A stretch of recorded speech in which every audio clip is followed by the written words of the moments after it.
Hello everyone and welcome to Tips Kalimba, where even you can learn how to play.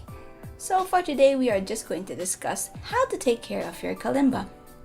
Have you ever experienced having a kalimba like it's day one? It feels stiff, maybe because that kalimba has been stored in the inventory pile for quite a long time.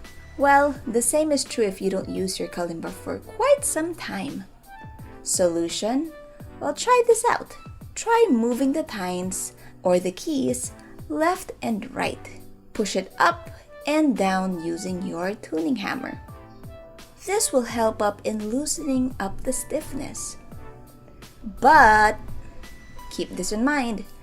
Did you know that moving the tines or the keys can actually change the tuning of your kalimba? Even a minimal change in the alignment of the key can cause it to partially be out of tune. Thus, this leads us to the next tip. Since you already played with it and tried to move it around, might as well start to tune your kalimba again. This also loosens up your keys.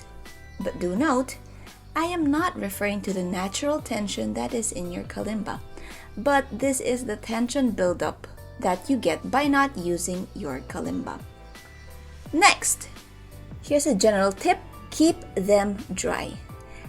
If your hands perspire while playing, you can place a handkerchief or a cloth on your palm.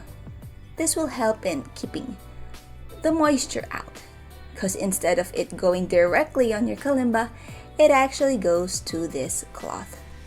Or try to place powder if that would work for you.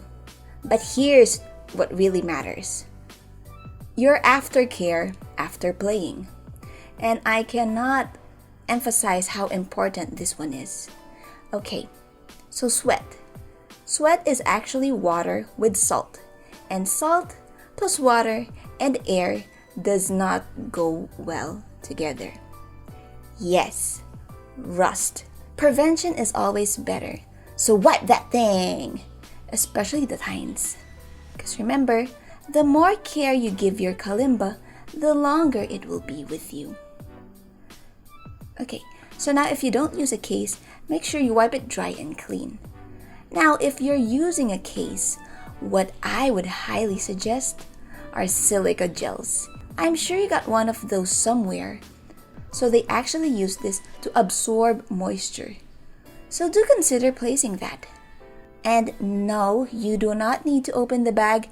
This is actually dangerous if ingested. So parents, keep an eye on your kids. Next is when tuning your kalimba.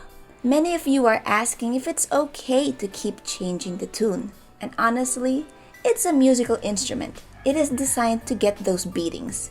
But this is what you should look out for: over hammering your kalimba to the end, because you are already hitting the wood.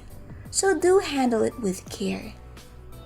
Add-ons, especially with acrylics, but you can use it wherever.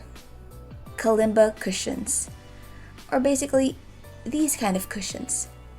So this is used to protect your kalimba from getting scratches on its surface. And last, of course, just be mindful of it. Be aware. You don't need to hold a lot of things in your hand, or when you place your kalimba on corners, do be mindful that when you hit them, they could fall. And when it falls, well, I'm sure you're aware of what could happen when it does. Alright, and there you have it. Those are some of the tips that I can give you guys with regards to taking care of your kalimba. If you found this helpful, or if you think that you want to know more of these kind of contents, do comment below. And if you're being extra generous, do like and consider subscribing to Tips Kalimba. Again, keep the passion, just go and play, and God bless every one of you guys. Do know that I appreciate you, and I will see you next time. Roll credits.